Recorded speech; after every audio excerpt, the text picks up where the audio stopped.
See again from Robyn Herron as she is going to throw the rise ball through different planes in and out of the strike zone. It is her devastating changeup. 2 outs. It was last Friday when Robyn Herron pitched against the Florida Gators where she had 12 fly ball outs. And again, that might be a little bit challenging today. That rise ball made to hit the ball in the air. Hopefully she can keep it in the park as she's done both of those two hitters. But Rhodey got one out yesterday. Only long ball in this series. It's rocketed right to Reagan. Victory Friday. Lost a 4-0 lead yesterday. And here we go with Reagan Johnson stepping in. She's hit in 9 straight games. Back on Friday, Sydney, she picked up career hit number 200. Now she's on to the next plateau. And as she is already climbing within Arkansas's program within the offensive records, she's surpassed 200, now just continuing on. She was Monday without the long ball, 10 runs without a homer on Friday. Yesterday, it was tough. Again, teams pitching around Bri Ellis. Courtney Day trying to find her groove again after missing 3. And it's the South Carolina staff, Sydney, that I think has done a really good job changing speeds, throwing change-ups, keeping balls away from the heart of the zone against Arkansas's power hitters. And you just hit the nail on the head. And I even think within that, less than 2 outs as well, and they're walking her to load the bases. And, I'm so glad that you brought that up. Friday they got burned by it. Saturday it worked out in their favor. And I said 3, it's 4 straight games without a homer. So when you keep Bri Ellis from being able to swing and you're putting her on base or you're working around her, Courtney Day, Miss Carolina, took a full infield today. It's a really good defensive team that didn't have a great defensive game last night. Even if you're standing on the left side of second base, you've got to go after that. You just can't say that's your ball to your first baseman the way the winds are blowing today. Sure, and it all comes down to communication, and that was something that we saw in yesterday's game.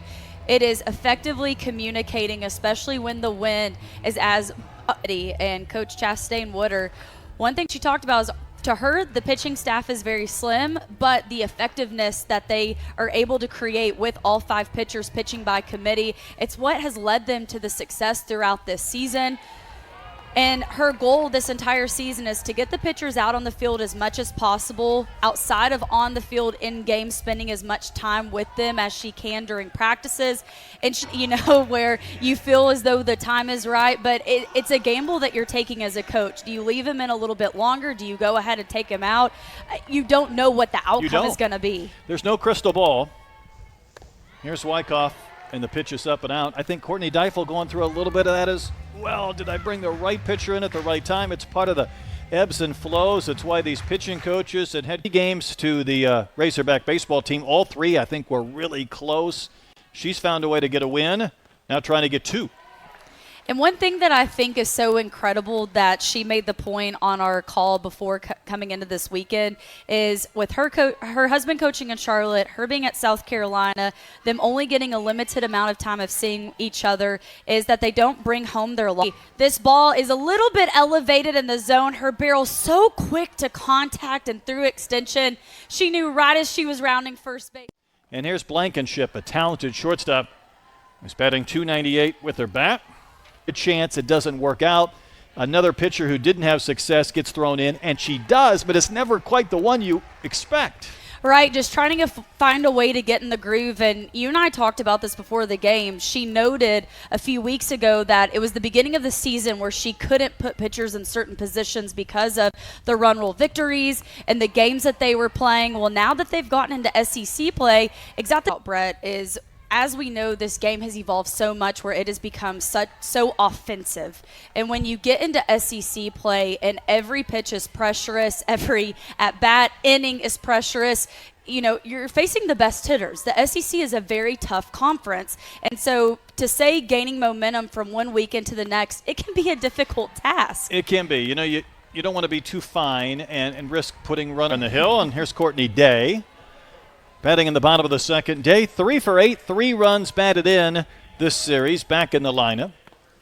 She was involved in a play yesterday where she was at first and the ground ball hit her on the shoe and kicked away, and the announcers incorrectly explained it. They kept saying, well, it hit her, she's automatically out. No. And for Italia Rio, this is a middle to outside pitch, and what a beautiful job keeping her chest and her hands just right on it and through it. I don't even think the wind played a factor in that swing to drive it over the left field wall. Boy, Vincent was shallow and left, and I thought that ball was going to get over her head, but I was surprised when it carried over the fence. But Arkansas has its first right back to the screen. 15 miles an hour, I would say at times, maybe more so than that. Coach Chastain Woodard in our call this week said, I feel like Bogle's kind of a pitcher's park, and I didn't jump in, but I felt like saying, no, I don't think so. But first, here is Reagan Johnson. She hits a pop-up. This is over the screen in a couple of rows. In Little League, they'd be yelling at you at the hitter for letting go of your bat, but it was just that gesture our plate umpire threw yesterday and earned the win. And for what Arkansas can expect from Neely Lamb is she throws a rise ball that has hard breaking up movement through and out of the zone. She is throwing harder than what she did at Charleston Southern. And another thing about Neely Lamb that Coach Ashley Chastain Woodard talked about is that just her experience level has. Natalia Rio even up this game with one big swing. And for Talia Rio, setting the game at 2-2, this outside pitch, she just crushes it over the left field wall. On Friday, Arkansas 10-2 run rule. Reached or been above that threshold, they have either won the game or they've been in a position to win the game. And offensively, when that's what you're solely thinking about is having a competitive plate appearance, the success is going to come. It will follow. I think the follow-up to that, though, and one I'd be curious if we could talk to her after the series, would be if you face a pitcher enough, do you feel like your success came out of that box, tomahawked, and chased after the high one? And that is the second strikeout for Robin Herron. And for Lilio choosing to slap on that pitch with the off-speed pitch, it is pertinent that you keep your hands back and allow that ball to travel. She was way out in the front of the box and had no option but to take a swing at that. Shelton flew out to sit against Harrison, facing Robin Herron. Robin struck out Rhodey twice and walked her on Friday.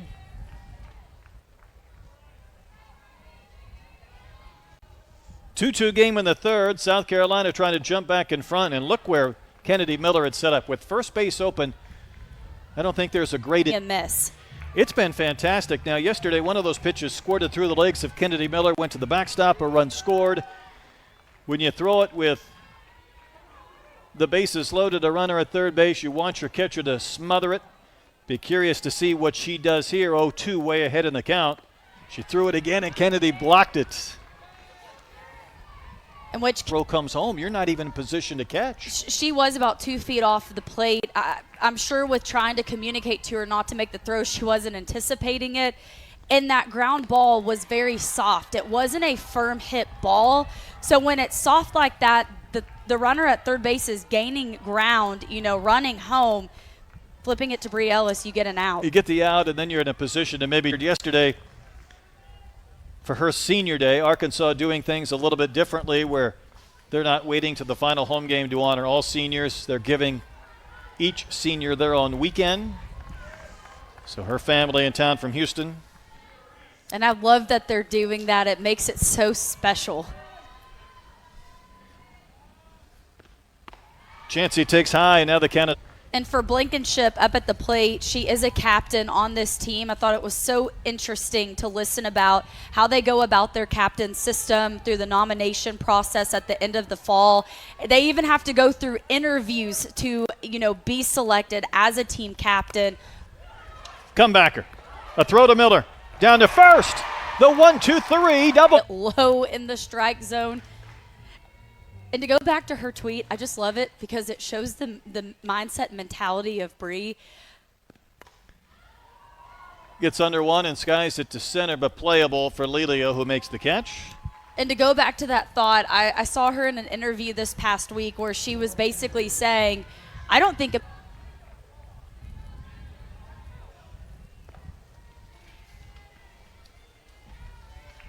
to the winner of this game claims the series as well.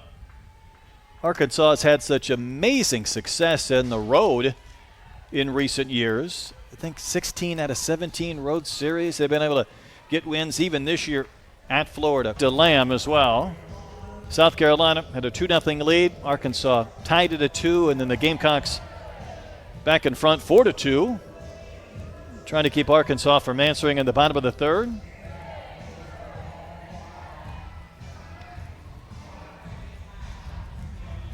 That pass ball, though, could play a factor because a base hit might score McDowell to RBIs, but happy to be back in the lineup, but in that 6-hole rather than batting fourth behind Bree Ellis.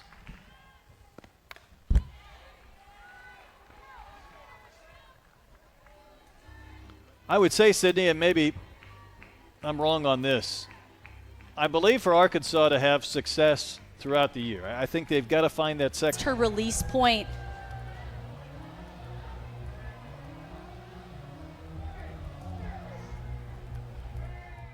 Of this series and what her makeup is as a pitcher is she has very unique ball flight. She really likes to work arm side with her fastball and then offset that with a changeup in which she commands very well. Gamecocks still up 1-3.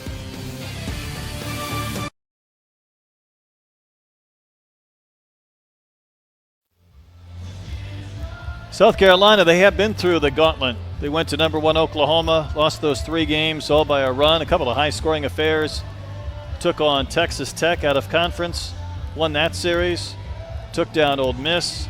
Their series win at LSU. It's not a strike. It starts as a ball and ends as a ball, but with the change in velo, it is a chase pitch that she is getting strikeouts with. Someone's going to have to go back through these 3 games and add up the number of changeups these hitters have seen on both teams. Both teams, yes. Been a lot. Absolutely. And it's shoulder. Ooh, deep breaths. Kennedy. The toughness of catchers in general, but these 2 catchers of what they've. Arkansas has out-hit South Carolina 5-3. But work to do.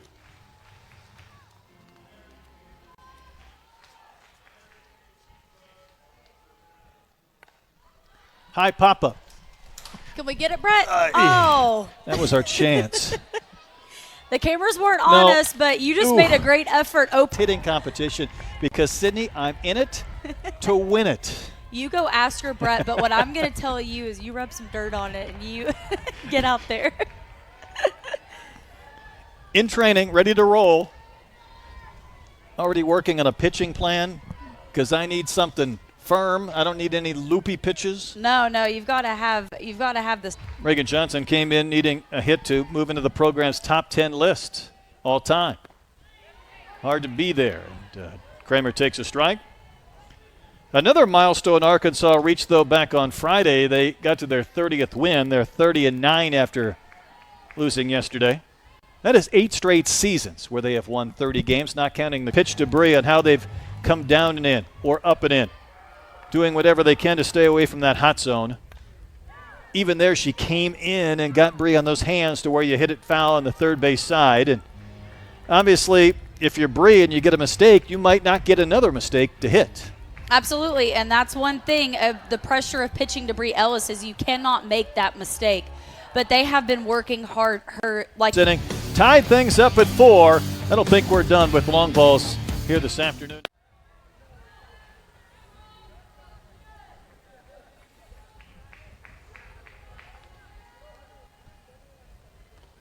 Shelton chases. I tell you what, that changeup, it's one thing to get swings and misses. It's one thing to get a lot of strikes. She gets more swings and misses on balls that are in the dirt that bounce. Ball 4. She gets all the way to first. She couldn't believe it. Now the pitch was right down the chute, but Amarius Addison took a little bit extra long to ring her up, and that might have been part of the confusion. I thought that was as good of a pitch as she could. They can do so here with the 4, 5, and 6 hitters due up, although Carolina needs the right technology to work.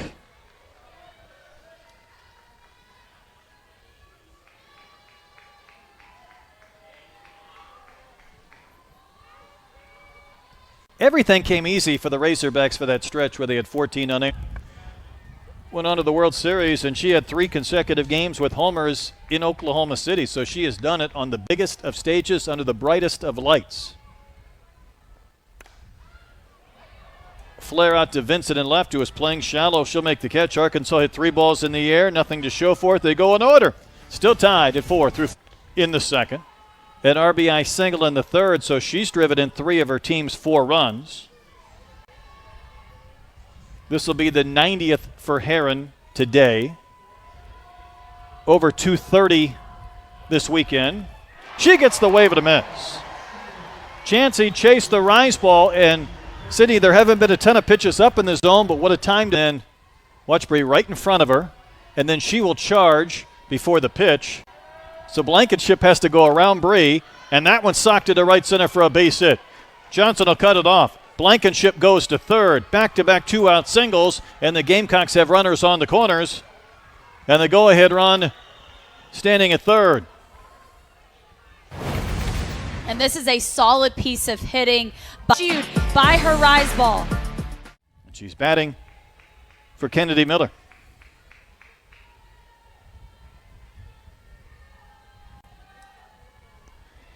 Boy, does she ever spread out wide in that box. She definitely has a very wide stance, and you'll see hitters get into a wider stance more. Circle. Reagan Kramer, one of the best strike zone aware hitters in the game, who walked at her last at bat, comes to the plate. Should she draw a walk here, she'd load the bases for Bree Ellis with no place to put her in a tie game in the 6th inning, which is the case. You want to get things started. She was very patient earlier in the at-bat and gets a solid pitch to drive back up the middle. Was that a rise ball that didn't have enough Absolutely. elevation? This game's still very much alive. 0-2 the count to Shelton.